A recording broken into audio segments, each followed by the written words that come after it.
Hello and welcome to Movies, Films, and Flicks. I am Mark Hoffmeyer, and joining me is a man whose year was made when he saw Scott Adkins on screen fighting Keanu Reeves. It's DJ Valentine. The Baba Yaga. All right, so real quick. Spoilers. If you haven't watched John Wick Chapter 4... Fred, spoilers. Tommy, spoilers. Tell your daughter, get out of the way. Yeah, I know who you are. I've been following you for your whole life. I've been in the background. Move away. Samantha, look, we told you. Spoilers, all right? Don't act. How does he know our names? Trust me, I know it. So just make sure you know the spoilers, okay? For John Wick Chapter 4, The Good, the Bad, and the Ugly. What? That's Chapter 3. Get your chapters right. Listen, I love that Scott Adkins is in this movie. He's one of my favorites. I think you've probably heard me on Twitter just talk incessantly about Scott Adkins, and I've dedicated Deep Blue Sea episodes talking to him, Con Air. I've been a huge fan of his for a very long time. But I feel terrible for him because his run of getting killed in movies that get wide theatrical releases is just so strong. American Assassin, killed. Doctor Strange, killed. X-Men Origins, he's Deadpool, killed. In this one. I forgot he was in Doctor Strange. That's how quick he got. Expendables 2, killed. Yes, definitely killed. And it's like if a movie has over a $30 million budget and it gets a wide release, he's killed. I like that movie. Was it you or Tim from First Time Watchers that told me to watch Avengement? Oh, yeah, Avegement's amazing. That movie is dope. That's a great Scott Adkins movie. I think it was First Time because you gave them credit on the when we were talking about it. So, Tammy, for listening, again, I have to genuflect to you. That movie's dope. and the good thing about Scott Adkins, he loves doing it. So it's like, hey man, he's such a down to earth about it. He probably is just as cool as we think it is that Scott Adkins is in this movie. He probably thinks it's even cooler. Like, holy crap, I'm in a John Wick movie. Because I saw the video of him like dancing around between takes in the fat suit. So he's probably having more of a ball than we are. He's just happy to be there. Yeah. I love when Lawrence Fishburne saw John Wick, he got it. He messaged Keanu, get me in. When Scott Adkins saw this, he's like, get me in. And that's what I want. That's what I want. I want people to care. I want people to want to be there. I don't want to see sleep. I don't want sleepwalkers. I want people that want to be there. And to its credit, every chapter of this, it seems like everybody is happy to freaking be there, which is good. I mean, you know what I think, and I think Chad Stahelski is, from what I've heard about him, Lawrence Fishburne said he met him when he was 25, and he's like, he's just a solid dude. But from the vibe I've gotten from Keanu, and having been on a bunch of sets, Keanu's the leader, and he's there. He's always hurting. He's in ice baths. He carries gear. He is so dedicated that everyone else around him is kind of like, oh, well, I guess I should do this too. Like, right. He is the dream number one. And Adkins was talking about that. Donnie Yen was talking about that. You know what Donnie Yen said about this movie? He said that Chad Stahelski understands what Donnie Yen is trying to express with his action better than any other director he's ever worked with. Hong Kong. Think about that. Yeah, exactly. Donnie Yen has made some of the greatest action movies of all time. He just said that about Chad Stahelski. Think about the people who Donnie Yen, who is a walking legend, has worked with. He said it about Chad Stahelski. That's crazy. And And you know what's wild, too, is normally I don't like talking about movies that have been released this quickly out of theaters because I like to have a lot to research. Right. But, oh, my gosh, there are articles about the dragon fire. There's the staircase. Like, it's Sisyphus. Like, he's going up there's so much. There's 20-minute documentaries. There's behind the scenes. There's interviews. The Lawrence of Arabia cut is the first thing in the movie where I'm like, that's straight from Lawrence of Arabia. They're referencing Lawrence of Arabia. Here we go. Here we go. And Chad said he steals from the best. Yes, and this one, he's really upfront about it that this one is the good, the bad, and the ugly. This is his take on it. So he has, John Wick, you have Kane, and then you have Mr. Nobody. Yeah, there is kind of a Mexican standoff at the end. So yeah, I'll give it to it. The fact that I told you he referenced it in the last movie, and he said this whole movie is dedicated to it. It's clear that thing that we were talking about the last time we talked about John Wick was probably on purpose. Then Because at the time I was like, I don't know if that was a happy accident when he makes the gun, the Tuco thing. I didn't know if it was just like, oh, happy coincidence. But the fact that he's like, chapter 4, the good, the bad, and the ugly, he clearly did that on purpose. If that's the case. Like, and I love it. And he says steal from the best. I mean, if we watch, you go through this franchise, right? It's not the first club fight. It's not the first mirror fight. It's not the first glass house fight. They just want to make things look cool. And that makes me so happy about it. Also, too, I just watched a movie recently called Bruiser on Hulu, and Shamir Anderson is in it. And he is a completely different guy in it. I didn't even know it was the same guy. So when I looked him up, I'm like, whoa. So that guy's awesome. I'd seen him before, but he just fits so well into the role. It made me happy seeing here's that. Here's the thing about chapter 4, and we have again, like you said, we have the benefit of recording this after seeing it a little bit ago. All the reactions have already come in, most of it good, judging by the box office. Yeah. But as I told you before, like I did listen to some of the detractors of this film, and here's the thing: some of their points are valid, except for the too long thing. I don't give a crap about long. If it's paced good, I don't care if it's 4 hours long, or if it's paced badly, it could be 30 minutes, and I want to jump out of a window. But yeah, length doesn't matter to me. The other criticisms, like the logic and the story, I can appreciate. And in listening, I know it must feel like to listen to me complain about, let's say, Fast and the Furious or something. But here's the thing about John Wick. I compare it to a greasy hamburger or a donut or a milkshake. But the burger and the donut and the milkshake are made by like a 5-star Michelin chef, It's like, it's a simple action revenge movie, but you're gonna get the best cinematography ever for probably an action movie. You're gonna get the best stunts for an action movie, the best gunplay. You're gonna have the best stuntmen. You're gonna have the best. You're gonna have some of the most iconic, like we talked about Donnie Yen, living legends in it, just walking around, strolling on the set. So we used to have movies that varied in quality, but you can tell, like you were saying, that people wanted to be there. People care. When you watch a movie and somebody doesn't care, or a show, you can tell right away. You can feel it in your bones. Like, guy doesn't seem like he gives a crap. When you watch a John Wick movie, okay, you can tell Keanu gave a crap about this scene. You can tell Chastelowski cared about this scene. Donnie Yen cared about this scene. Going all the way back, Ian McShane, he cares about this scene. I like movies that people care. I just watched Creed 3 the other day. Michael B. Jordan, clearly, I'm watching it. I was like, watching it, like, yeah, I don't really care about it. Then I watched it like 5 minutes, and I'm like, oh, they cared. This is actually really good. They wanted to make a good movie. Most of the movies that are bad now are like self-inflicted bad. Like they put the story second, or they put the care. That's not what they're trying to do. Top Gun Maverick, or Creed 3, and Andor, Picard Season 3, John Wick. You can just feel like they give a crap. I hunt for stuff now where people care. It's a rare commodity, if you think about it nowadays, of movies that people give a crap about. So yes, that's John Wick to me. It's that. Ever seen the menu that burger that Ray Fiennes makes? It's that burger. It's just a regular burger, but it's like the best burger you've had. And like these people, they make this delicious burger. Like it's perfectly buttered. The bun's great. The burger's great. But then people are like, it's too big, or it's too this. Like, right. These action scenes are too long. I am exhausted, and it's just kind of. Why are you here? Yeah, like it's. What did you come for? It's an odd thing to complain about.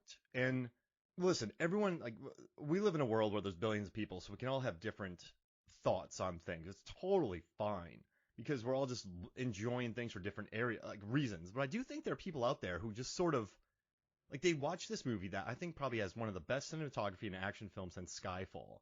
It has the spider cam scene. The action scenes definitely make sense. There's a Warriors homage. You have Marco Zarrar just walking around in the background as one of the throwing kicks out of nowhere. You have Sisyphus mentions. Like, you have Death Dogs. I mean, it is just loaded with amazing suits and tailored suits and walking scenes that had to be cut down because I guess the editor had to cut out a bunch of walking scenes. You have a guy that bitch slaps John Wick and says, "I'm Klaus." It doesn't make any sense, but I think that was the biggest laugh in the entire movie. And then the extras in that club, the extras who are dancing. Yeah. I normally hate extras in movies, but they nailed it. This is a well-made, cared for everyone enjoyed it, and then people were like, like, yeah, its action scenes are too long, and I just that seems like such an odd thing when these people cared so much for this movie, It and doesn't it's an feel like action movie. it doesn't feel like a product. You gotta like watch a lot of franchise movies, Marvel, DC, Mm-hmm. whatever, and they feel like an assembly line product. This does not feel like a product. This feels like you went to a hole in the wall mom and pop restaurant and they made you a hearty meal. It might not be, some kind of weird fusion, whatever. It's just like I want some mashed potatoes and meatloaf. And I was like, okay, you're gonna get some love in this mashed potatoes and meatloaf. It's nothing It's not breaking the wheel. It's just a guy trying to kill people. That's all the movie really is. But you're gonna get the more. You're gonna. As like we say in my neck of the woods, he put his toe in it. Like they made sure to say, look, if I can throw this kick, I want to make it as perfect as I possibly can. Donnie Yen, who again, I want to underline the point. There's like 3 other guys I can think of that are more iconic in martial arts than Donnie Yen. And I think this might be his best film performance I think I've ever seen other than Ip Man. I get it's right there for me because he steals this entire film. In a turtleneck. Yeah, in a turtle. He's blind, and he's like, this is the second time he's played a blind guy, and I think this is the better blind guy he's played because the one in Rogue One, he was almost like they didn't let him do a lot, and here it's like, oh, this is you kind of feel for him, and honestly, we talked about this last time. We talked about the Halle Berry character. I think this was the Halle Berry. I think his role was the Halle Berry character rewritten because a lot of his stuff is what Halle Berry was going through in 3. Because he has a daughter that he put away, and John Wick knows about it and all that stuff. And I love Halle Berry, but I think it works better with Donnie Yen. It's just if you got you when we saw the trailer for this, I was like, how can you pick somebody who can be on the level of we've had some great antagonists for John, but Donnie Yen is probably the best I can think of. Iko Uwais and Tony Jaa, the only ones left that they have not used in the John Wick franchise, which is fantastic to me, and Jackie Chan, I guess. But yeah, that's it. Oh, they just bring in Joe Taslim, Iko, bring in them like that's because put Jackie Chan and Jet Li as the head of the high table. Put you know what I'm saying, this throw Iko Uwais as their hand, because that's it. We've gotten pretty close. We had the other 2 guys from the raid. The only person you're missing is Iko Uwais. Yeah. But I think, and this probably scheduling and all that stuff, but that is it. We've been so, me and you personally have been so spoiled from this franchise. This is like, I want Donnie Yen in the movie. And I'm like, okay, we'll give you Donnie Yen. All right. You know what I want? I want a scene on a staircase that lasts for 10 minutes where John Wick is killing. Okay, here's your staircase scene. I want an overshot scene where a guy with a dragon. Oh, fine. Here, it's the movie spoils us. It's just a spoiling of me. It feels like it was made. We were talking about the Batman commentary, where like I felt the movie was just made for me, and I don't care who doesn't like it. It's like John Wick. It's like I don't care. They literally they might as well start the movie. DJ, thank you for coming to see John Wick Chapter 4. We did our best. I hope you enjoy the movie.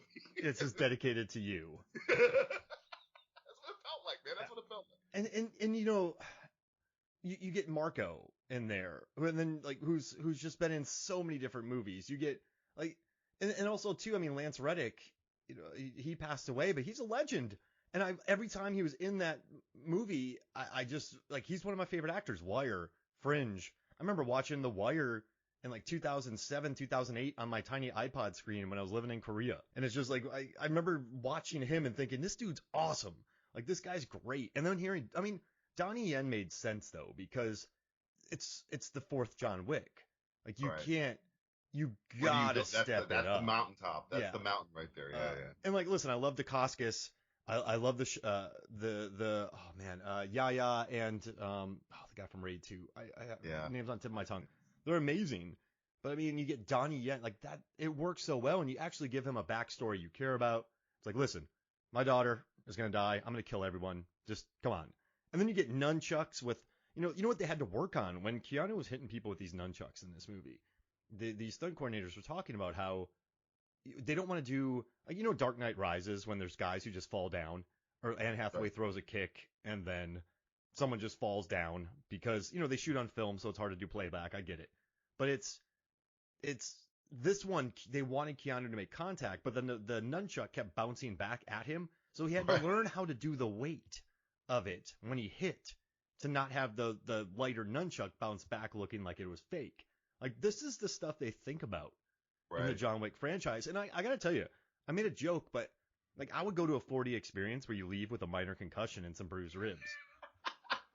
A friend of mine went to see this in 4D, and they like they have the air puff when the bullets like whiz by and stuff. I was like, man, do I want to sit? Cause I watched it in the D box, which like rocks or reacts to the movie. 4DX is like that times a 10 essentially, and the first scene where he's punching the thing, the chair literally like jerks you back like with every punch. Man, this is it's so good. It's so good. It's a cinematic experience. We get so few of those nowadays. And listen, like, I love, like, James Wan. I've always known about the spider cam, but when James Wan used it in *Malignant* with that shot, I went, holy mackerel. And then this one, they're like, hey, let's do a spider cam shot, and everyone is kind of like, that's kind of boring. What can we do? So they went around and added a ton of colors. They added the phosphorus bullets that light people up on fire. They added a dog. They added a really interesting, like, instead of just being, okay, we'll just shoot it from overhead. Like, that's a normal movie. This movie was like, no, we need more. We need bullets that make people erupt in fire. We need to lift this thing. He has a Genesis 12 shotgun that shoots phosphorus ammunition called Dragon's Breath. They made the ceilings 12, 15 feet high. They had the stunt coordinator counting down 1, 2, 3, so everyone knew their steps. It's such a wonderful way, because like some movies, I think they're like, okay, we'll just put the camera up here, and we'll do that. Like this one. And it took 3 days to film, which is insane how they made that. Yeah. And it's just, I think, I don't know, I just like it. And also too, I love exactly what you said about how, like, I teach my students meat and potatoes. So you watch Mad Max, there's a lot to it. I'm just going to generalize real quick. Mad Max Fury Road, they go one way and then they come back. Yep. Top Gun Maverick, we have a mission. I'm going to train you on the mission. We go on the mission. Exactly. John Wick 4, they killed my dog. I'm going to kill everybody. And then that gets me deeper into it.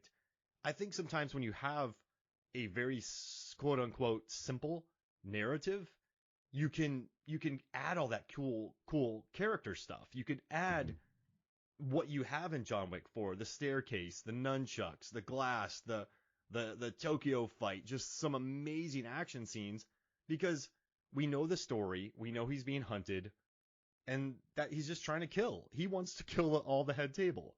And that's like, it's almost very high concept. Like in Mad Max Fury Road, you go one way, you come back, so you know where you're going. Top Gun Maverick. It's a car chase, but it's going to be the best car chase you've ever seen. Like, and you know what? Like Mad Max Fury Road took a lot of inspiration from Stagecoach. And sort of the other Mad Maxes. And then you have Top Gun Maverick. It has a Star Wars run. Yeah, pretty much. But you do that you do it in a canyon because the people in Top Gun, they learned if you just have a plane in the air, it doesn't look fast. But if you have it on the ground, it looks super fast because it's flying past things. So they're like, okay, we'll just do that. And so I think when you keep things familiar for audiences to where they're not doing tons of mental gymnastics, you can just embrace in the carnage in France. You can embrace on phosphorus bullets. You can embrace in like Carfu. I think it's so well made is what I want to say. And I think the very successful action films that have come out understand that. Like, I don't know, The Raid. Hey, let's go up. Dread. Yeah. Hey, let's go up. Like Die Hard. I'm in a building. I'm in a building, yeah. Predator. There's an alien. Die Hard was like, hey, let's make an action movie where the main character is not he's a regular guy. So that was the conceit of that movie. It is probably the greatest action movie ever made. This very simple stuff. When you simplify it, you can hone it to make it the best it could be in every facet of it. And again, in terms of the story, it's not like, Merchant of Venice, but it's it's very simple to where, okay, everybody understands what's going on. John Wick has to go here. Okay, let's go. Now that we've got that all out the way, we have a scene where John has to go from A to B. How do we make this cool? Now you're focused on making the movie cool, which means you're focusing on entertaining the audience. So much stuff that comes out, again, nowadays, this is me on my stupid soapbox again, it's not about entertaining the audience. It's like fifth. It's about all this other stuff. And I'm like, man, make stuff to entertain the audience. I think Tom Cruise got that right. Whether you love him or hate him, he got that. Make sure the audience leaves happy. Make sure that happens. Make sure that is your focus. A lot of stuff, I will remain nameless, is not about that. It's like the 10th thing, and you can tell. It's like, wait, what? But this is subverting expectations and all that stuff. That's fine, but I'm not entertained. Why are you not focusing? I want to see John Wick kill something. If it was made by somebody who didn't care or who wanted to trick the audience, he wouldn't. We're going to put John Wick in a coma in this movie, and he's going to be in it, but he's just not going to be able to walk. And we're going to focus on something else, and then we're going to get it. No. I came to see John Wick kill somebody. Make sure I get to see John Wick kill somebody, and guess what? From the word go, I get to see John Wick kill somebody. So for the whole movie, I've been entertained. And that the dragon breath fire shotgun scene, at that point, I'm like, before that happened, I'm like, I don't know if they're going to be able to, how are you going to have a climax? Because I've just seen some amazing stuff. And then the dragon breath scene happened. I'm like, oh my God. And then you get the staircase. Because that dragon breath scene, I have never, and I think they showed that it was done in for a video game. They got the I have it written, yeah, like a 2019. It's a Japanese game. Yeah. I saw somebody put it online. I had never seen that in a movie before, so I literally just started, like, when it started happening, and I realized what they were doing, I was like chuckling to myself, like, I don't freaking believe this. When a movie can make me just go verbally out loud as I'm watching it, I don't freaking believe this. What is happening? You've accomplished your goal. I should be leaving the movie going, did you see that part with the thing? And did you see the other part with it? That's, your movie's successful if you can get me to do that to somebody else. If you can get me to walk up to somebody and say, hey, look, I'm not going to tell you anything about this movie. I need you to watch it. That means your movie's a hit. If a movie sucks, I'm like, look, Rey is Palpatine's daughter. Whatever. I don't care. I'll spoil the whole thing. It's just crap. But if it's good, I was like, look, shut up, get offline, and go watch this movie. And that's what I was telling Justin on my show, that me and Matt had seen it, and we were talking about it, and he goes, yeah, I haven't seen it yet. I was like, Matt, shut up. Don't say anything else. Justin, we're going to end this podcast right now, and you're going to go watch that. Go watch that right now. Yeah, don't have it be successful. Don't have it be so spoiled. Like, don't spoil. And also, the game was Hong Kong Massacre. I said it was Japanese. My apologies. I think I've got that messed up because Chad and Keanu at the end of most Frost tours, they end in Tokyo, and there's a bar they love, and they start drinking scotch, and they come up with the idea for the next movie. So let's hope that they do it again and come up with the John Wick 5. Well, the next movie is the Ballerina, apparently, or Ballerina with Ana de Armas, which, if it's Stahelski still directing it, and I think it's a prequel or something, and Keanu's in there. We talked about Keanu. We know you listen to me and Mark. We wax poetic about your universe, and we went into the things and how you can expand it. And we already knew this. We know we listened to so because when I started watching it, you came into my mind because we had this long conversation in the last show about we wanted the Odenkirk character in this one or something. And when the tracker goes, I'm nobody, I'm like, oh, come on. Get out of here. Yep. That's not an accident. Like, they have Kurt Russell, Mr. Nobody in Furious 7. They have Nobody and Nobody, and then they have Nobody here. They don't hide any of it, do they? They don't hide it. And also, too, Keanu loves working with Ana de Armas because they were in Knock Knock. I think they were in Without Remorse. No, that's the Michael B. Jordan movie that Chad Stahelski is directing the sequel to. They have it Without a Trace. I don't know. They did another show, and then this is their third one. You probably recommended her, if I had to guess, yeah. And now she's an Oscar-nominated actress, so that doesn't hurt. Exactly. And she was good in No Time to Die. The action scenes that she's the best thing in No Time to Die, I would say. That scene in Cuba when it's her and Bond is the only time I think in that movie where it felt like when I say typical, I don't mean it in a bad way. I mean, like, it felt Bondy to me, and she was the best. It felt like, oh, that was really cool. That's like interesting. That's a way you subvert expectations. It's a good way where you think she's like this ditzy, doesn't know anything, and then when action happens, she's actually capable. I was like, oh, that's pretty cool. And then she leaves the movie. I'm like, oh, darn it. It's just like 10 minutes of her. And he doesn't sleep with her, and it's amazing. He had mutual respect for her. It was like, wow, she was actually, you're actually really good. I hope I get to work with you again. I was like, yeah, I hope you do, James. because, because she's actually the best part of this movie, and then the rest of the movie happened, and you know. Yeah, I mean, I won't get into the rest of that. I do like what you're saying about subverting expectations, and the Wick movies avoid that. And listen, I don't mind subversion of expectations, but I think there's a thing out there where people are like, you didn't like it because it subverted your expectations. Like, no, I just didn't like it because I don't think that's a smart way to subvert Right. expectations. And so this one's like, no, like we're gonna refer like we are just gonna have Wick killing people, and then he gets into a duel with a dude, and then they meet at the end, and then him and Donnie Yen shoot each other. If And you do it, it better be brilliant. mm-hmm. You can't just do it to, man, gotcha. The gotcha stuff it's infuriating to me. And then even more infuriating is you're just mad because they gotcha. No, I'm mad because I'm not entertained. I'm a king, okay? I'm sitting on a throne. You're the jester. You come up to me and you juggle those balls, and they better entertain me. If not, off with your head. That is entertainment. I don't think people understand that. In sports, in movies, in TV, you are not more important than me. I am the king. You are the entertainer. You have to come here and entertain me. If not, I'm going to go somewhere else. I'm going to get another jester who's actually going to entertain me. And I swear, I think that you listen to these interviews with people who are making stuff, I think they got it switched in their head where we're not making it for you. If you're not making it for me, then I'm not going to watch it. I'm going to watch something who's here to entertain me. John Wick is not just juggling balls. He's juggling knives. He's juggling shotgun shells. He's a good jester. Some other movies will remain nameless are bad jesters where they're juggling it for somebody over there. And it's not even juggling. It's like one ball and they're just rolling it down the street. No, I want a good jester, Mark. I want a good jester. That's all I want. But you know what makes me happy too is that these movies are appreciated. So like this movie's already made 245 million worldwide. Critics love it. The critics love the other ones. They've all made money. So it just makes me happy that something that puts so much care into these is being rewarded. And I Yeah. feel like that happens for most films that like Top Gun Maverick, Mad Max Fury Road. A lot of these movies, people go, "Oh," and then they react really well to them because they're well crafted, meant to entertain. Like Tom The Cruise, care is there on the screen. he goes around the world to different theaters, talks to theater owners, watches audiences to get what all like the entire international cinema world loves.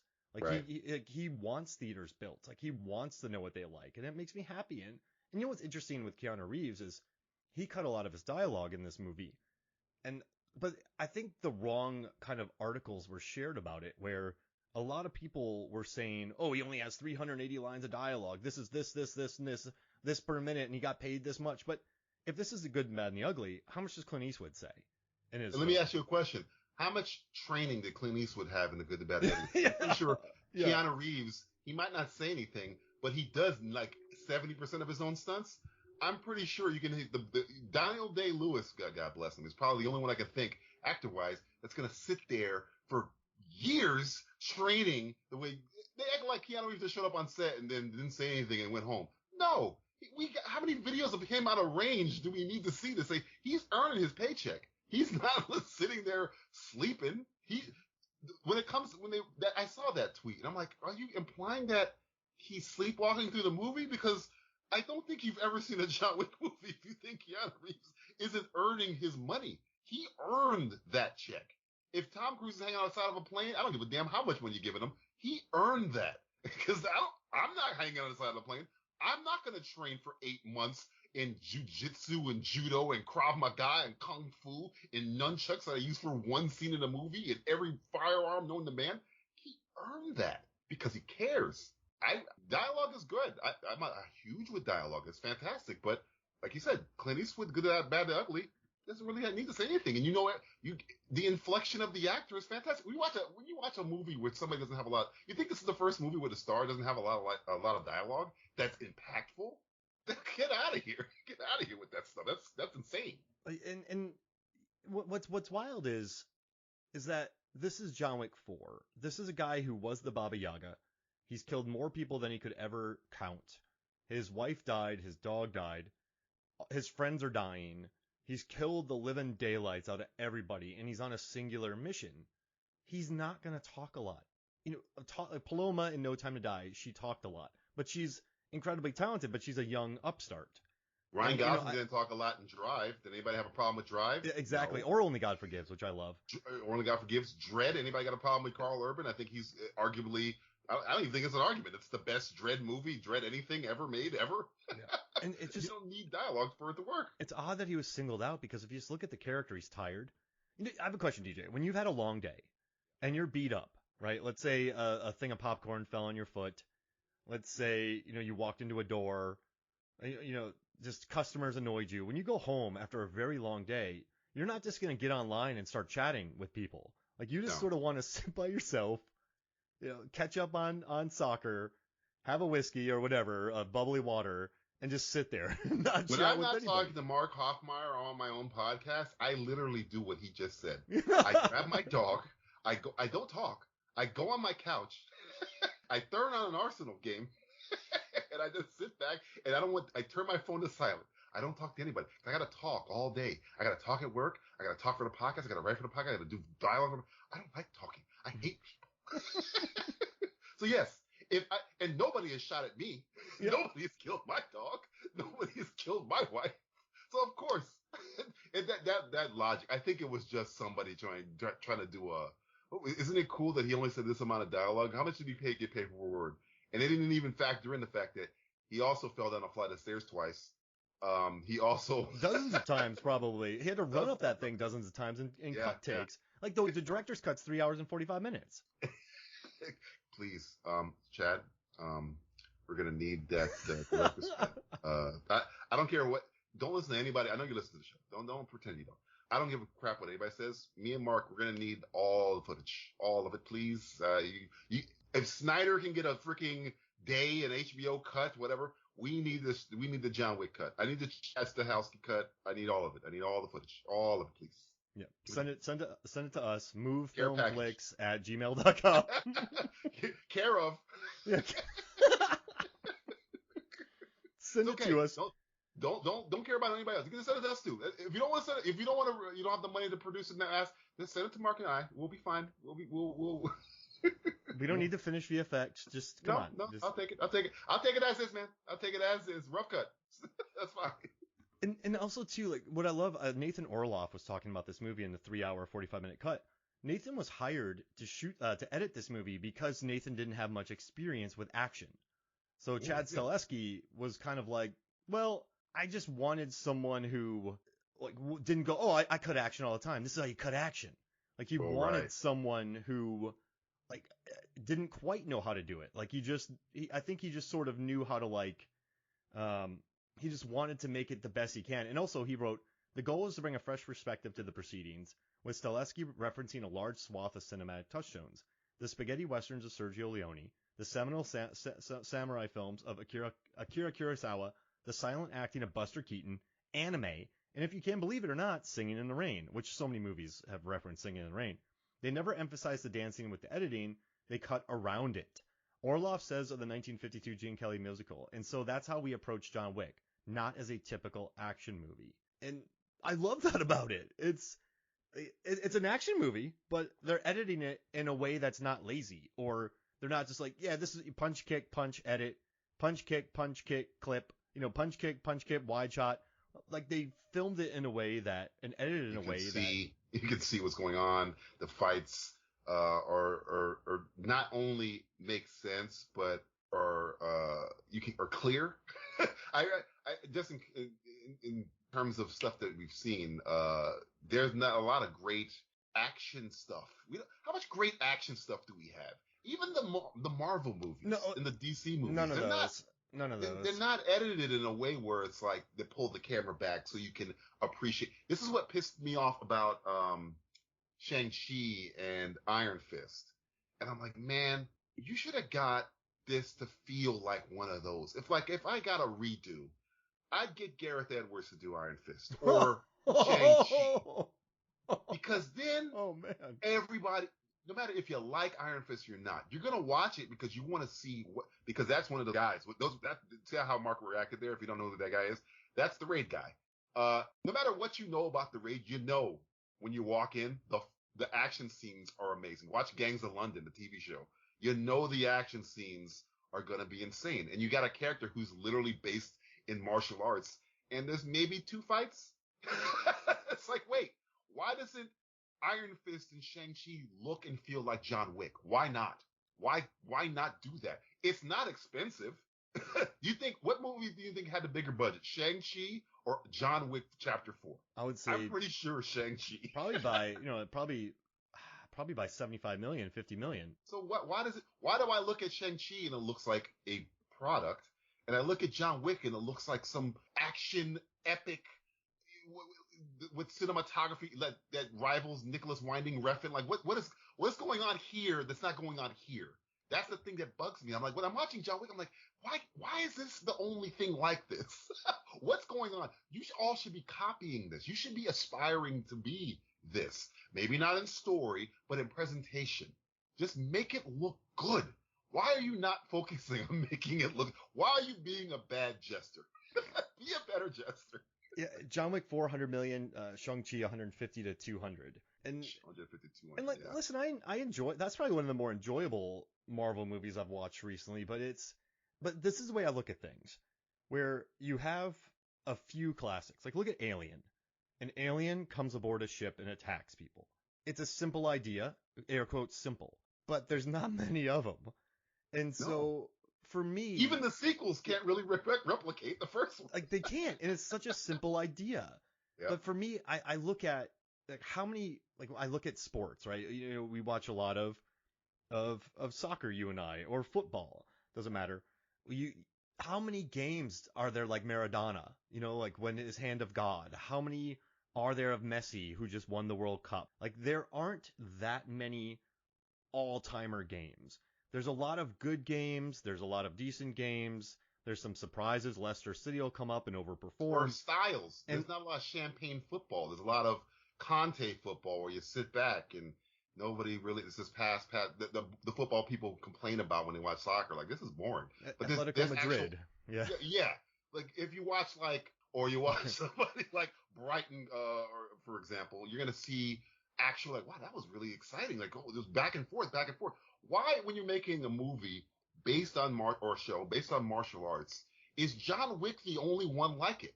Now, there's other stuff that we know about, like Ip Man. It's hard. Listen, Stileski has been in the industry since '99 on The Matrix. Right. And he is a very unique talent. Stuntmen have been making movies for a long time. And I just think, I really believe you have Derek Kolstad wrote a banger of an idea for John Wick. The guy the dog death, whatever. Guy comes out of retirement, and he's going to kill the ever-living daylights out of people who killed his dog. And you create this world with coins, hotels, and it's such a interesting idea. And the fights, like, you get Daniel Bernhardt to fight Wick in the club. Boom, you get 2 solid MMA fighters, Keith Jardine, to come in there. Then you sort of have a fun, like, car chase. Then have this, like, I think what they're doing is hard. I really believe that. Like, when you watch Spider-Man 2, that train scene, there's not many like it. No, so I guess still not been topped. I'm not saying this is good or bad, but for me, I've watched so much movies, and so have you. I'm not saying you haven't, but like, for me, my take on movies is I don't really ever expect them to be great. But when they are, I fully embrace them. And listen, that's not good, but I mean, like, I feel like there's also too, Wick had the luxury of starting small. The budget was what, 30 million for the first one? And then it got a little bigger, and now it's huge. A lot of these Marvel movies are 250, 300, and with relatively inexperienced directors. And so you're going to have it's all product. It's produced. I think this one is directed. So for me, look at Fury Road. Yeah, but there's not that many of them. 8 years ago. Yeah. Has there been anything close to what we saw? Close, not even the same, just close to Fury Road in 8 years. No, that's insane to me. Once that movie came out and it got like 12 Oscars, you think, yo, why can't we do this? Let's do something like this, or at least shoot it like this. And I think it's that thing you're talking about where it's, I don't think these studios give them the time to do it, because you're saying it's hard. I say, it's not, when you say hard, understand, it's not hard to do. I think it takes, it is hard to do, but it takes time to do right.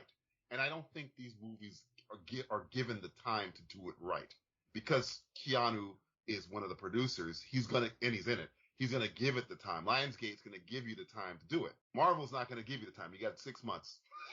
Good luck. DC's not gonna give you the time. You got 6 months. So it's like, man, if you guys would just take a step back, craft something, know where you're going, know what your objective is, and craft something. I'm making a movie about Doctor Strange, right? He's a wizard. I want this to be the most psychedelic experience ever. I need more than 6 months to do that, okay? I need about a year and a half to make a good script, crazy, wild, mouth of madness, insanity. I need more than 6 months. I'm making Shang-Chi. I need more than 6 months, especially in a COVID era, to make a movie based on a comic book character who's literally the embodiment of Bruce Lee. We got to put more than one fight scene in a movie where a guy is based off of the greatest martial artist that ever lived. Can we do that, please? You need more than 6 months. And I think that's the issue. They're not given time to do this stuff. Not at all. John Wick was supposed to come out last year, and they pushed it a year. And product is, if you look at the screen, it looks like it was pushed back a year because there is barely any flaws in it in terms of the way they shot it. It looks like, it doesn't look like it's rushed. It looks like they took the damn time on all these set pieces and stunts and effects and cinematography and fights. It looks like there was time put in. A lot of this stuff looks like this food that they warmed up in a microwave, and it's not even, it's not cooked. This hamburger is not fully cooked in the middle. It's bleeding all over my plate over here. What's going on? With Mad Max Fury Road, I mean, they went to Gambia, and there's an entire book about how insane the filmmaking was for it. Yeah. Look at The Revenant. Look how insane that was. Yeah. I think some of these great action movies, too, are just incredibly hard things to got. I mean, look at every James Cameron movie. Yeah, look at Avatar. I was going to say Avatar. Even though I'm not a fan of Avatar, you can't tell me he didn't take the time.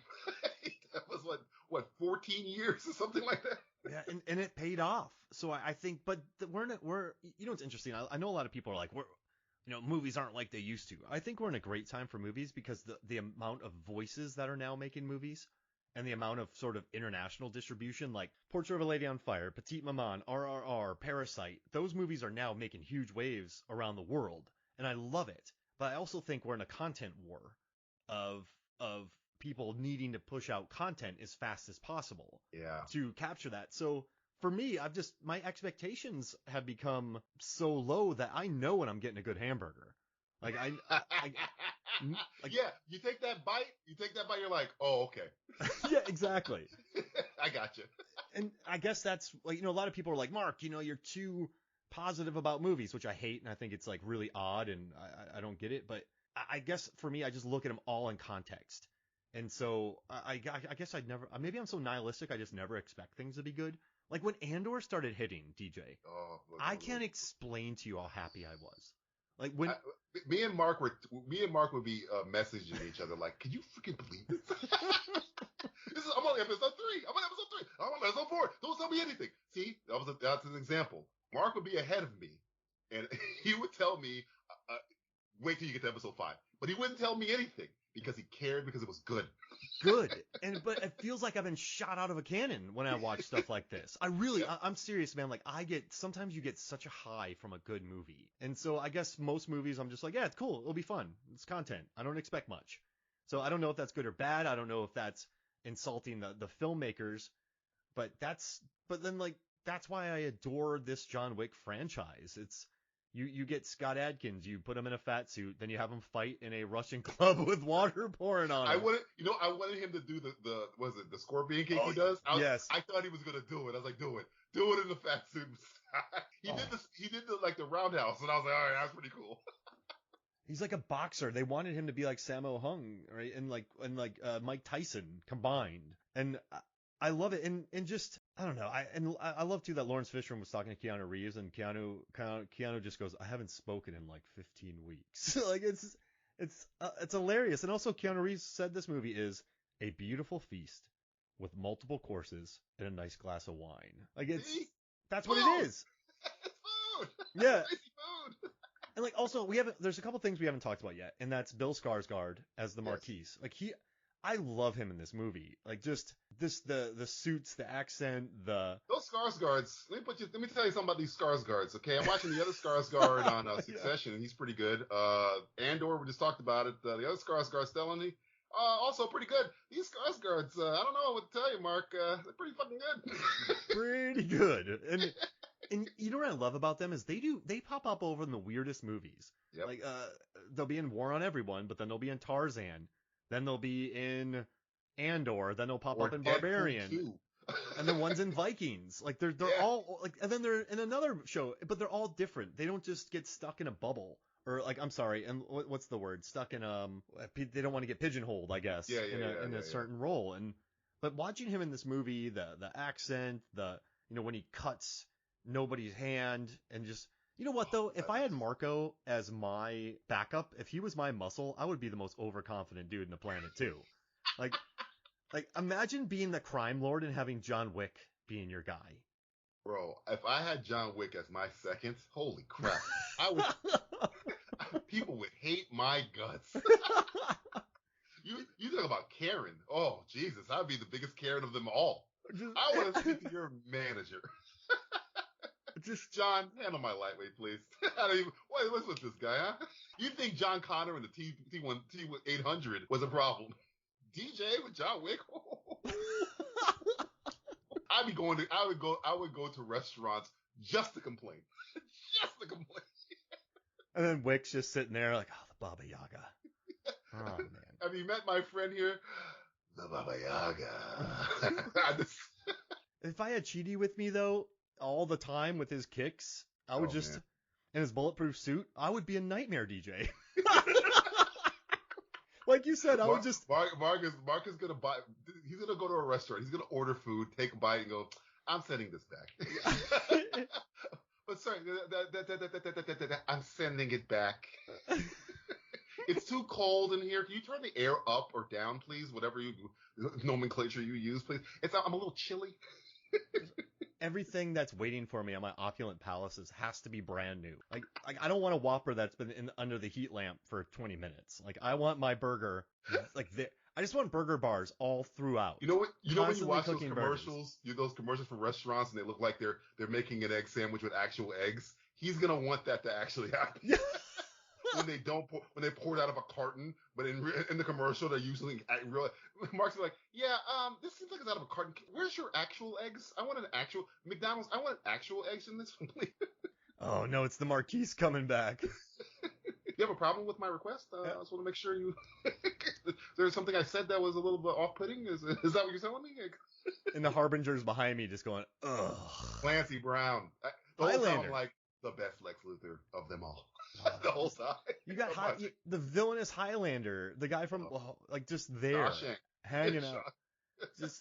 And also too, like I love the Japanese battles. You have Hiroyuki Sanada, Shimazu, and then you also have Rina Sawayama as Akira, who Chad Zaleski was like, who do I cast? And he typed in Japanese pop stars and found her.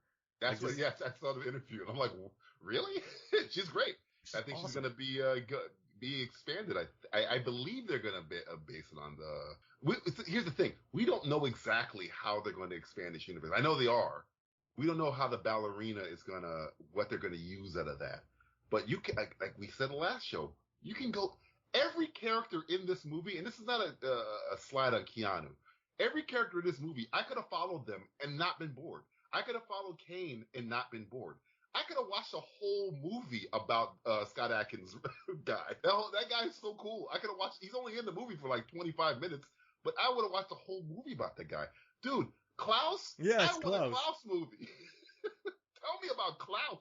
Klaus just kind of goes and comes. Like I feel like Klaus is the guy that no matter where he goes, like enemy, friend, foe. He's an untouchable. He's like he's like James Caan in The Way of the Gun. He just goes. He's a bag man. He just whatever Klaus. You don't even shoot at Klaus. It's not worth it. He's almost higher than the head of the guy who sits above all. He's the living tribunal, Klaus. The Marquise is like, how's Klaus? Just.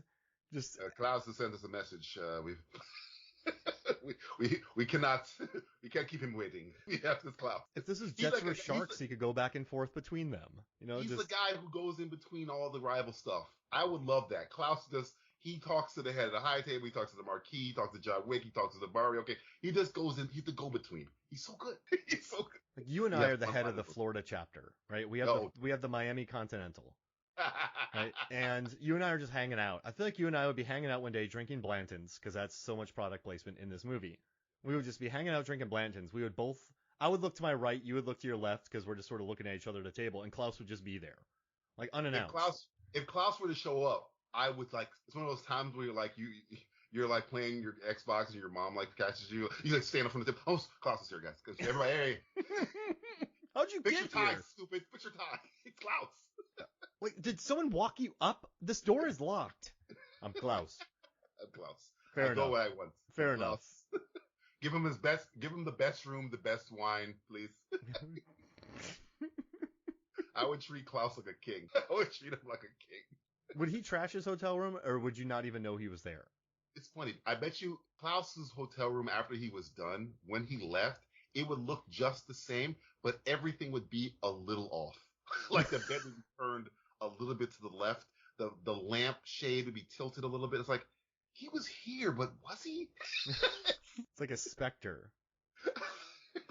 The shower curtains would be like undone, but wrapped neatly on top of the sink. It's like, what happened in this room? The Gideon Bible's in another drawer. Is it another?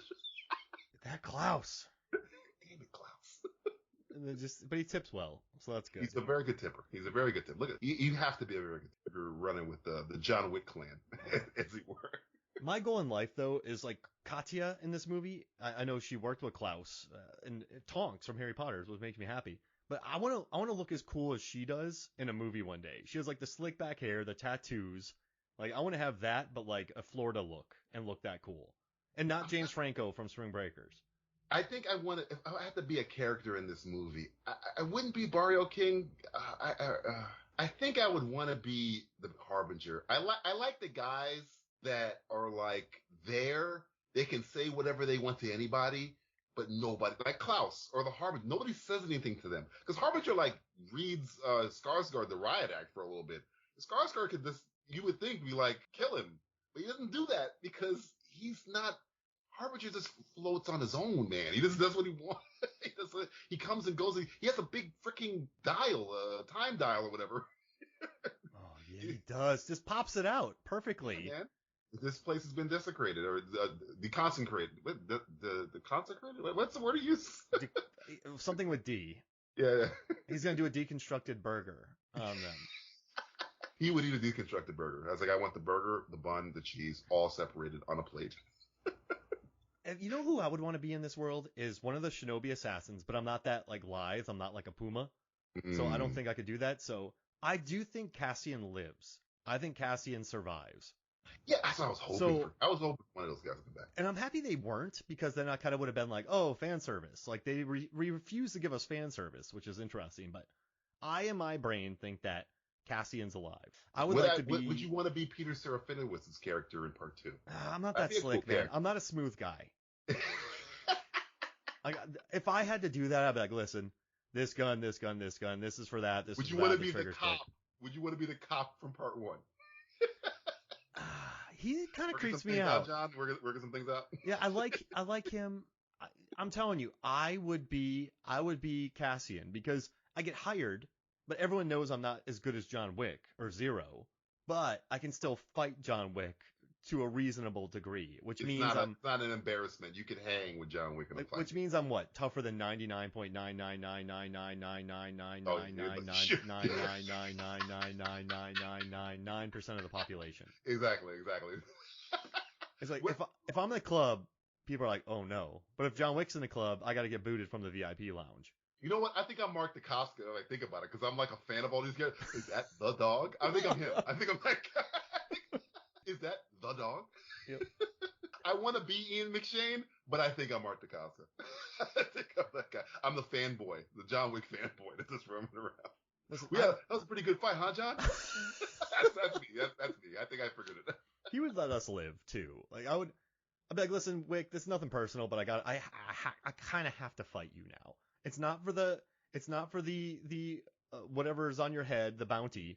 This is just you killed the lady I was watching, so now we got to fight. Yeah. And Yeah. and then he would just destroy me and let me live. See, but you're fun. I don't think Cassie is any fun. There's no fun to Cassie. He doesn't tell a one joke in that movie. He's very like stoic. But here's the thing though, he has no chance to be fun because the first time he's like, well, I was a bouncer for many years and I managed events and hotels.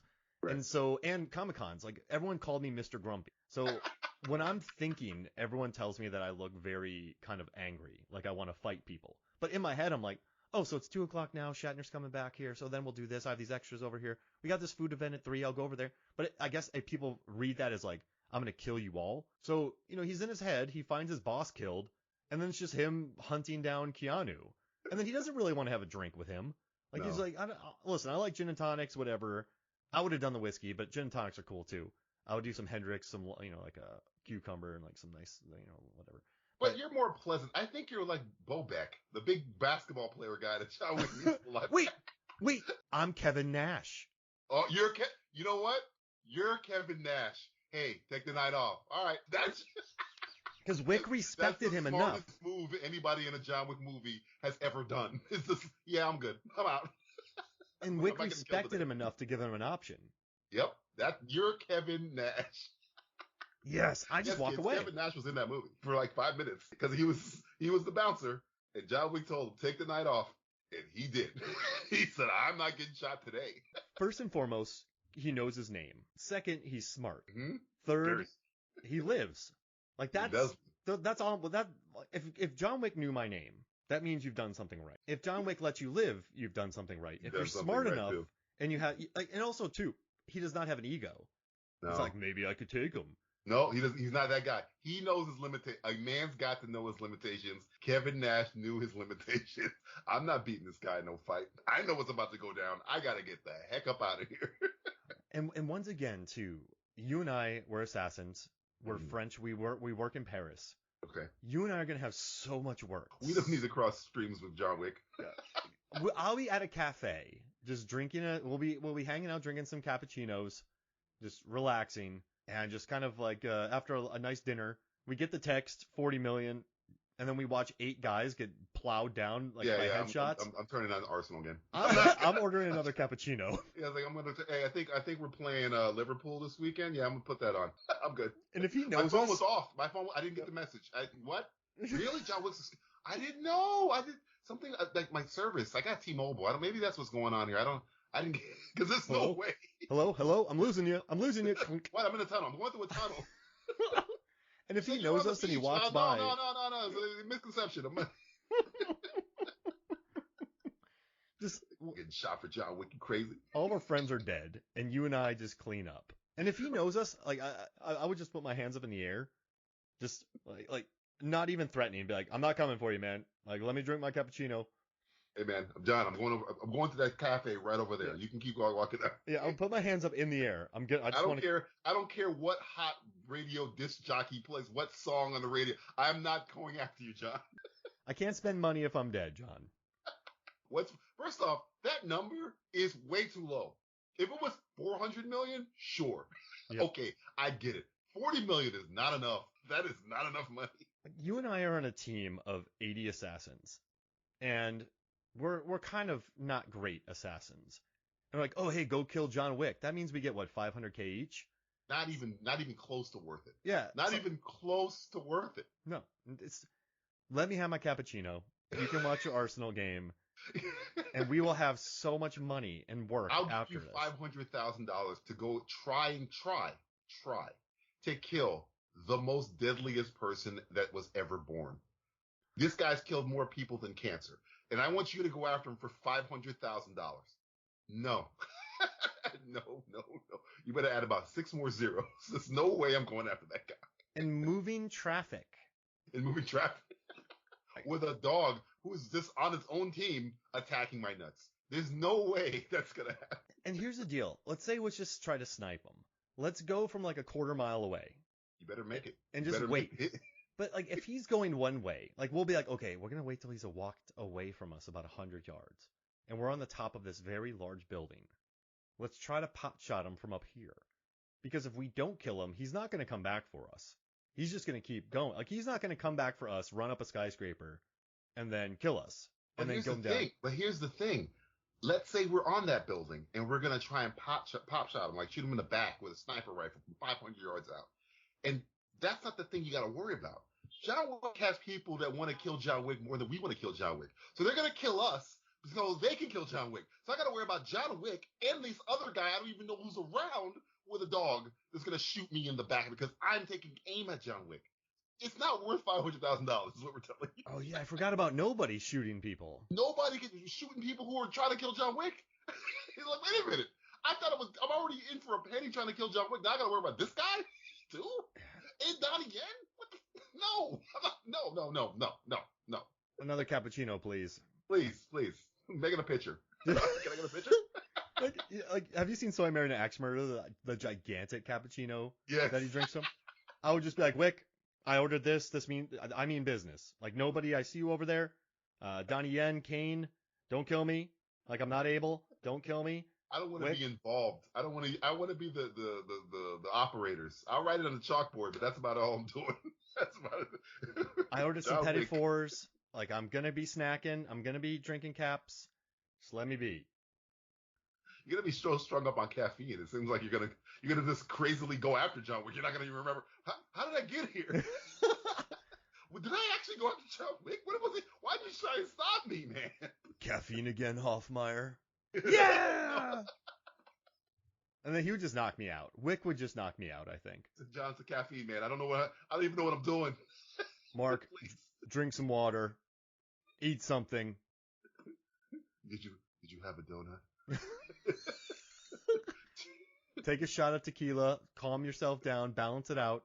And like, he just he's gonna grab you by your tie and like strangling with you, and he's gonna say, as your last moments is gonna be a John Wick pun. Caffeine will kill you, and you're gonna just go out. That's how you're gonna die. Wake up and out. Oh man, because he kills all those henchmen. Like, let's say he shot one and they're laying there, he just goes and headshots. Yeah, they're already done. And he just makes sure. I would love the conversation though between the three of them after I attack him with all my caffeine in my body. They're like, should we kill him? I don't think it's personal. I just think he's caffeinated. I think he's just looking for a target. Just point him the other way, like a top. Yeah. Hey, Mark, look, Hoffmeyer, look over there. Look over there. That guy has a $2,000 bounty on his head. I'm like, ah! Go after Brian Mills. He's also in Paris. Go that way. Oh, man, I get karate chopped by Liam Neeson? Liam Neeson has hit you in the head. Do you know where my daughter is? No, I don't. I just drank a lot of coffee. All right, go. Walk it off, son. Walk it off. There's no time. And like on my resume, survived John Wick, Kane, Mr. Nobody, Brian Mills. Brian Mills. Inexplicably Brian Mills. The John Travolta character, that bald one from that movie. High blood pressure. John Travolta character from from Paris with Love or whatever. Just, I survived. I'm like, how'd you do that? Just drank a lot of coffee, got a little too hyped up. Oh man. All right. This is something that's been really on my mind. And before we get out of here, I want to do this with you. I think we've done this before, but I want to talk about our favorite action film since 2010. Okay. On this episode. I don't know. Have we done this before? We did this. We had this message. Oh, we did the poll, didn't we? Yeah, we did. Oh, yeah, that was really good. But where does this rank amongst those then? What was my number one? Was my number one Parabellum? I think Parabellum's still number one. Yeah, I think it was. Yeah. No, I think my 5 was Parabellum, Rogue Nation, Skyfall, Dread, and Infinity War. I think this would be in the top 3. Wow. I would knock 2 of those things down. Just for the Dragonfire sequence itself is worth the price of admission. That is stellar.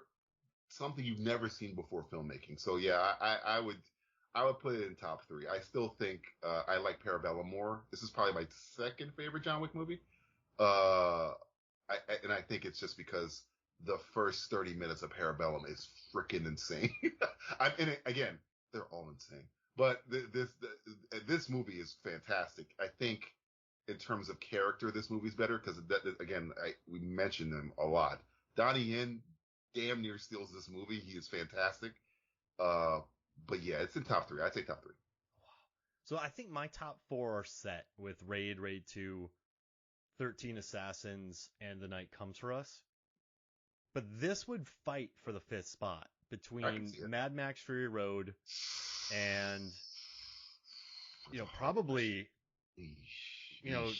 John Wick, like, I love Edge of Tomorrow. Ooh, yeah. I think I put Fury Road over this. No, I love this. No. Yeah, but like that's like saying it's hard. It's splitting hairs. Yeah, Fury exactly. Like these are two amazing burgers we're talking about here. Not like it's basically like I give one a 9.7, and then I give one a 9.71, and then I give another one a 9.7. Do you want the super bacon cheddar burger or the super cheddar bacon burger? Is essentially what you're doing right now. They're both fantastic meals. Amazing meals. But I guess for me though, watching the Raid 1 and 2 and just the thriftiness of it and the really interesting visual effects and the soundtrack for Raid 2, it's beautiful. And then The Night Comes for Us is one of the most violent, dirty, mean things I've ever seen, and I adore it. And 13 Assassins, I love. So I think the villain is absolutely reprehensible. I think that who the 13 men are. Shinzemon at the end, the big fight, the blood, the guts, the beer, the mud. It's just an amazing experience. So it's just very hard for me I don't think anything could move those top 4 for me. I've yet to see a fight, and I'm waiting to beat the one in Raid 2, the kitchen fight. I bring it up every time. It's like until I find. I don't think I'm gonna find one. I've been waiting. When did that movie come out? 5 years ago? 6 years ago? 2014, so like 9 years ago. 9 years ago. 9 years I've been waiting for a fight to even come close to that one, and I've not seen one yet. So that Raid 2 is not moving from my, I just saw the trailer for Extraction 2, and the prison fight scene in that trailer, which is excellently done, by the way, is nothing compared to the one from the Raid 2. Nothing. Nothing. No. And the one from Extraction 2 is great. It looks great. It does a lot of hidden cuts, but it looks great. The one from the Raid 2 is better. That's how good the one from the Raid 2 is. Oh, man. Yeah, Raid 2 ain't moving no time soon. And also I love Triple Threat as well, because Triple Threat. Yeah. I mean, you have Scott Adkins in the worst wig on the planet. You have Tiger Chen. You have Iko. You have Michael Jai White. You have Michael Bisping, who I love. He's one of my favorite MMA fighters of all time. You just have an incredible cast beating each other. Isn't Tony Jaa in that one? Yeah. Well, yeah, Tony Jaa too. Tony Jaa's kicking around in there. Crap. That last fight scene, I was like, I swear Tony Jaa was in that movie. I remember watching that and just feeling like I would just melt into the couch. But that's why I love John Wick, and you're gonna laugh, but the Fast movies, because Tony Jaa pops up. Yeah. In Furious 6. They didn't use him enough. Yeah, that's what pissed me off about him being in the movie. Yeah, and but he had a fun fight scene with Paul Walker. I love their fight scenes, and then in Furious 6, Joe Taslim's fight against Han and Roman, that's the best fight in the franchise because he obliterates them. And they're both so sweaty. And like Roman punches Han, and at the end of it, they're like, nobody has to know about this. That's my favorite Fast film, by the way. Oh, it is, yeah. Because mainly because one, that's a realistic fight between those three people. Because that's exactly what would happen. Probably quicker, because they get their ass kicked. Yeah. That's exactly what would happen. And it's the most Fast and Furious of all the Fast and Furious movies. I did the data on all of them, like gear shifts, punch, like Corona.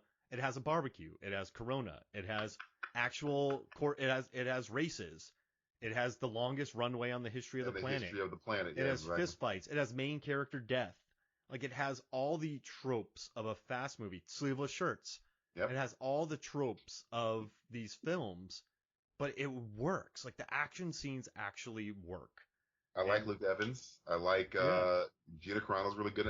That's my favorite one. That's the only one I was like, this is where I like Hobbs and Shaw, but I don't really count that as one. No, the more they use Statham, the better that franchise is. The opening of the one where he's going to the hospital, I like that one because his character is probably the only one I really like out of all of them. He's really, really good. What's his name? Deckard Shaw. Deckard Shaw. Yeah, he's great. You know what's crazy though? He's a serial killer. He's a mass murderer.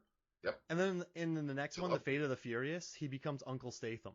Oh, he's watching the baby. Yeah, and they're like, how do we make a mass murderer likable? He saves a baby. You make him Jason Statham. Yeah. I would put a Chinese giraffe in there and a baby. and he has to protect both of them while he's wearing a turtleneck. And then he's automatically good. Oh, He doesn't get a lot of credit, Statham. He No, he needs doesn't. some credit. No, yeah, he like he has an action empire. I've pretty much watched all of his movies, but Yep. He's a delight. So hey, Go sorry, ahead, go go for ahead. it. No, you No, got I was going to say he has, for some reason, he just knows how to do action scene poses perfectly. I don't know. I'm watching Operation Fortune, and I'm like, you still got it, man. Like, put more of this guy and stuff. Well, he's in everything, so that you don't need to put any more Statham and stuff. He's in every damn movie that exists. I gotta tell y'all, I liked Operation Fortune because it's just a breezy crime caper. Yeah. Like everyone's like, it sucked. It's not as good as Snatch, and I'm like, what is as good as Snatch? Like he's not. Guy Ritchie isn't a bloke anymore. No. Like he owns he's an incredibly rich posh dude. Yeah. Who just wanted to travel around the world with Hugh Grant and McConaughey and Aubrey Plaza and Bugsy Malone.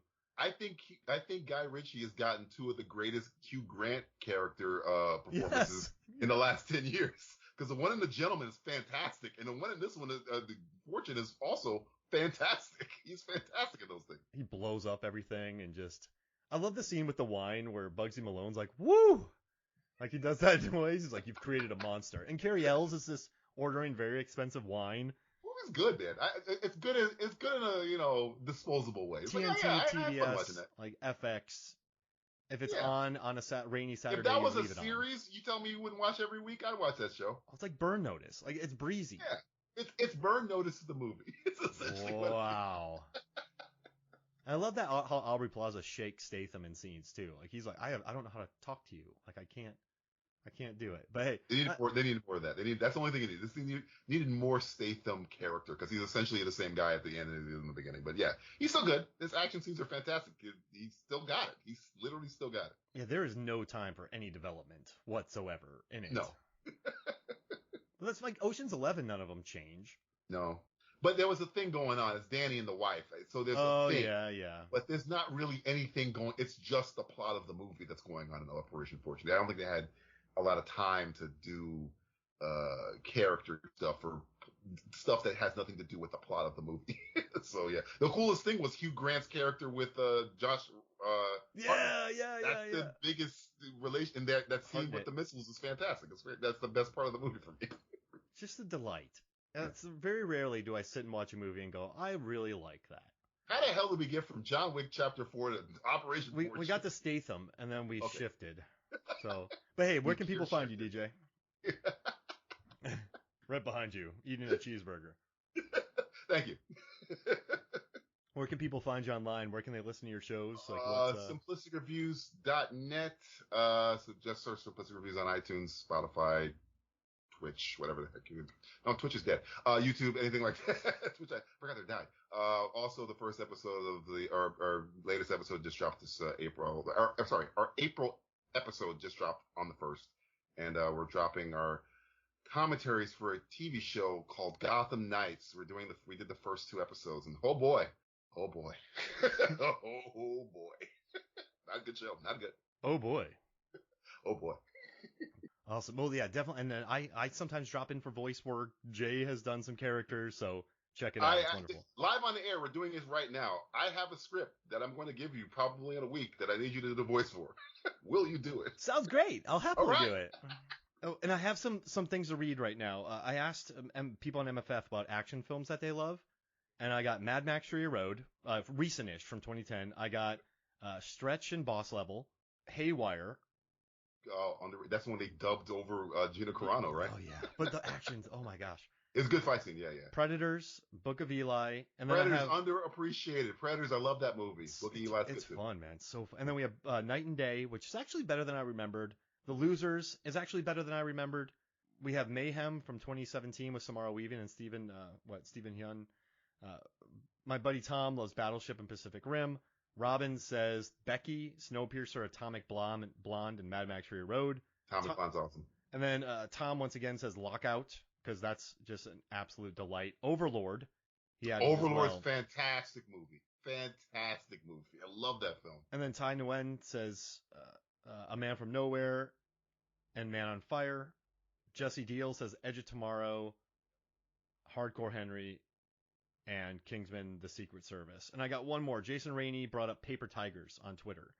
So that's a very fun one from Well Go USA, which you should watch if you haven't done yet. So those are some recommendations I got, or some movies that people love. Good jester movies. Good jesters. Yeah. Dance. Dance jesters. Dance. I just get a vision of Ben Stiller dancing for somebody. And Zoolander. Ay, ay, ay. Well, hey, man, this was awesome, and it flew by, and I'm so glad we talked about it. And, yeah, I feel like my ribs hurt now from laughing and talking about all the punches. Somebody's going to really break your rib. You better be here. Don't drink any cappuccinos. Stay away from caffeine. I'm going to run down to Miami and just do that. Have you ever broken or bruised a rib? Yes. It's miserable. It's the worst. You can't sleep. You can't breathe. You can't laugh. It's horrible. You can't do anything. Nope. It's terrible. It's the worst. Yeah. And it wasn't even cool. I didn't even get in a fight or anything. It was just like, I think I slept wrong and I had a hairline fracture on my rib. Did you I sneeze? got an x-ray. I'm like, really? That's what you found? Yep. Sucked. Remember when we used to have to hurt ourselves to hurt ourselves? Nowadays, you just sleep wrong or sneeze. Yeah, we're old. So if you sleep wrong or sneeze or you stretch incorrectly, we break down like peanut brittle. Okay. So. And that's you know what sucks about peanut, like you could rip a Twizzler in half and the rest of its integrity is going to stay pretty great. But you rip some peanut brittle, it's like turning into sand in your hand. Because it's not real. Peanut brittle is the devil's plaything, okay? It's not supposed to be consumed by mankind, but we eat it anyway. That's the name of this episode. Peanut brittle is the devil's, what is it? Plaything. The devil's plaything. John Wick, Chapter 4, Peanut Brittle and Devil's Playthings. Well, this was awesome, man. Thank you so much for joining me. No problem. All right, so for me, Mark Hoffmeyer, for DJ Valentine, this is Movies, Films, and Flicks. We'll see you next week. Awesome, man. This was great. Thank you.